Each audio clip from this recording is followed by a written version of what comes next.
Hi, and welcome back to Easy Spanish con Señor Tim. Today we're going to continue with our question words, right? We're going to begin with how, right? How's your, ¿cómo está su, or ¿cómo está tú, depending on your relationship with the person. If they are an acquaintance, you would probably use su. It's a more formal way. Or tú is more familiar, like your best friend or someone you speak with a lot. You would use tú in front of these words, these family members down here. So let's take a look at family. This word is familia. Familia. Mom, mama. Dad, papa.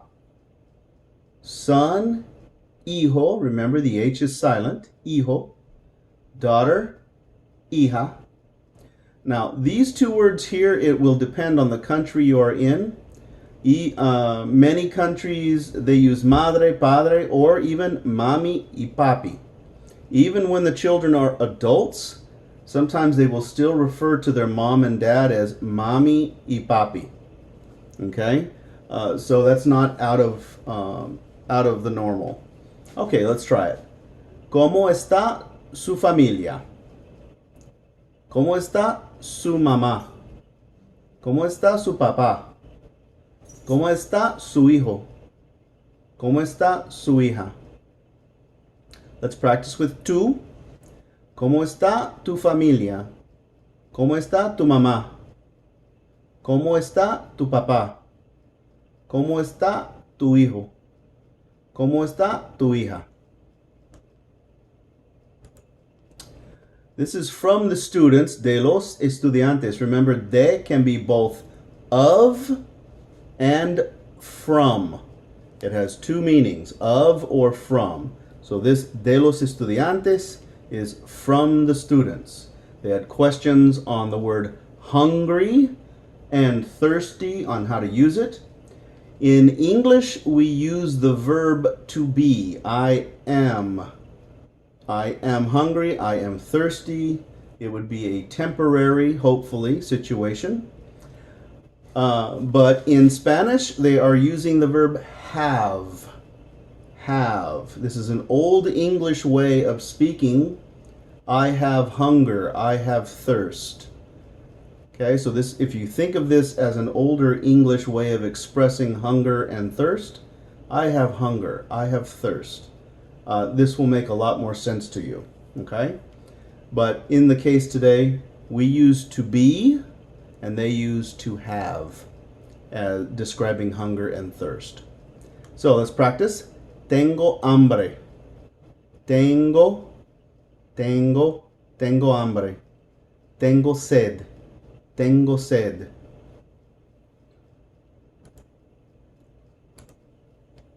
Now, the weather is going to be something different.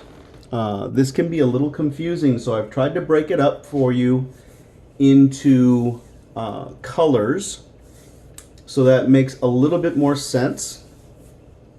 It says right here, the verbs that you use will vary, and a direct translation will often sound very odd. Therefore, practicing until it sounds correct and habitual is essential. There are just some things that you have to practice and practice and practice so that it begins to sound correct in a foreign language. Sometimes it just does not sound right, or sounds like it doesn't belong there. But when we try to transfer directly, sometimes it becomes a jumbled mess. So you have to practice the way people say it over and over and over till it sounds good to your ear. So the three verbs that we're going to look at are estar, ser, and hacer, to do or to make. So both of these are to be one and to be two. And then this is hacer, which is to do or to make. All right, so I tried to break it down by colors. Okay, so when we're talking about hot or cold or even windy, we're going to use, when we're talking about the weather, we're going to use Hacer. Okay? Hacer. And we're going to use the third person because it is windy, it is hot, it is. So we're going to use third person. So this is windy is viento. Viento. Hace viento. Basically you're saying it's making wind or it's doing wind. Hace viento. Okay? Calor is hot. Calor. Hace calor. It's doing very hot or it's making it very hot outside. Hace calor. In the winter, hace frío. Frío. Frío. It's almost like saying frito without the T. Frío. Hace frío. So one more time. Hace viento. Hace calor. Hace frío. All right, so we're talking about temperature, right? So we're going to look at this word here. When we're talking about the weather outside, and you ask someone, how's the weather outside in Spanish? If it's one of those wonderful days, es perfecto. It's perfect. Es perfecto. We've had many of those in April, this last April. Perfect weather, not too hot, not too cold, not too humid, not too dry, just several perfect days. So if you want to say it's perfect, es perfecto. If you want to say it's perfect outside, es perfecto afuera. Afuera. Afuera is outside. Okay. Now, if we're going to use the verb to be when we're describing some other aspects of the weather, sunny, soleado, sol is sun, sol, el sol, soleado is sunny. ¿Cómo está el tiempo afuera? Está soleado. It's sunny. ¿Cómo está el tiempo afuera? Está nublado. Cloudy. Nublado.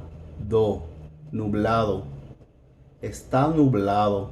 It's cloudy. This is what we get a lot of in Florida. Lloviendo. Está lloviendo. Raining. Now remember the double L can either be a Y sound or a J sound depending on the country the person is from. Está lloviendo or está lloviendo. So it's either going to sound like yo or yo. Está lloviendo. So let's practice.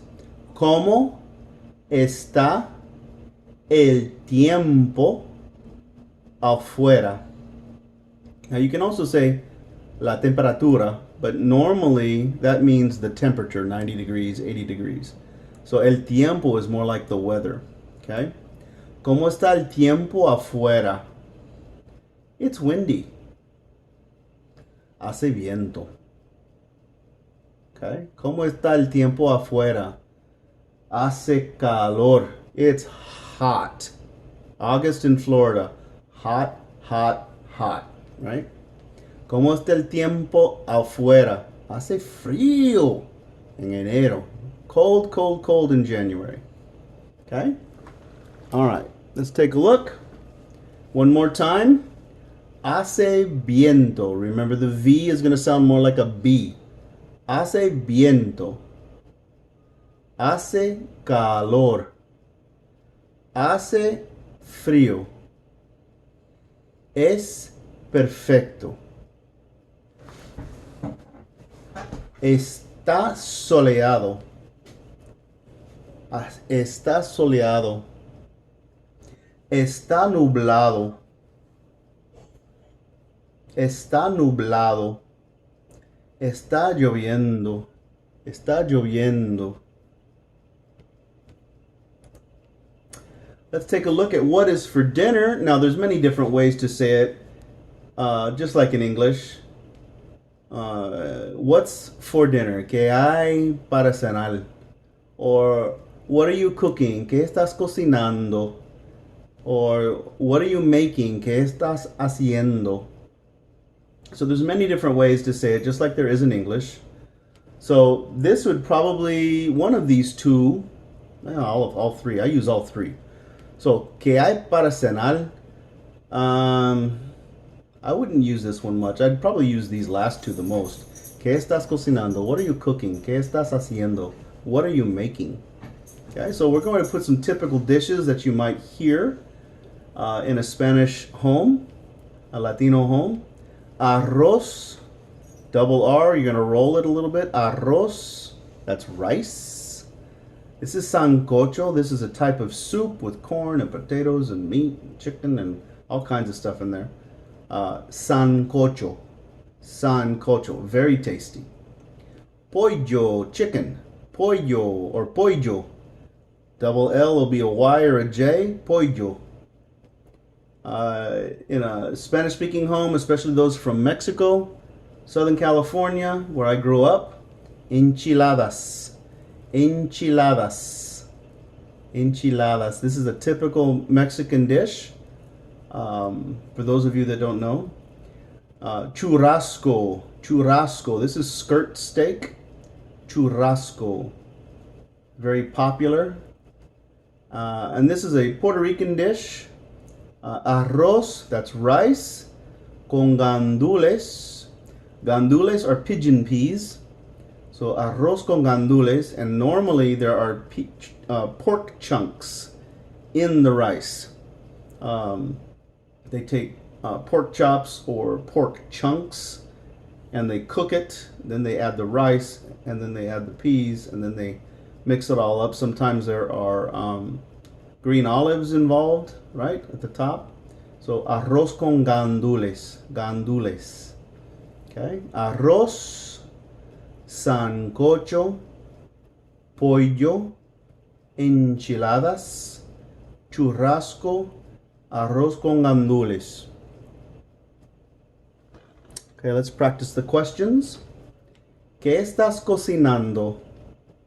¿Qué estás haciendo? So, cocinando. Cocinando. Cocinando. Haciendo. Haciendo. The great thing about Spanish is the sounds of the consonants and vowel are not going to change, with very few exceptions. And so if you can get the sounds correctly, you can read Spanish. Even if you don't understand what it's saying, you can read the words and sound like you understand what it's saying. ¿Qué estás cocinando? There are no changes here. ¿Qué estás haciendo? ¿Qué estás cocinando? ¿Qué estás haciendo? Okay. Last page. ¿Dónde está? Where is? El supermercado, the supermarket. La escuela, school. La gasolinera, sorry, I never use this word. Bombero, estación de gasolina. It depends on the country. In fact, some of them even say la bomba. La bomba for a gas station. El banco, the bank. El baño, the bathroom. ¿Dónde está el supermercado? ¿Dónde está la escuela? ¿Dónde está la gasolinera? It's easier to say estación, station, estación de gasolina. El banco. ¿Dónde está el banco? ¿Dónde está el baño? Okay. All right. Thank you for joining me today. That's our last page for this lesson. And remember, practice, practice, practice. We'll see you next time.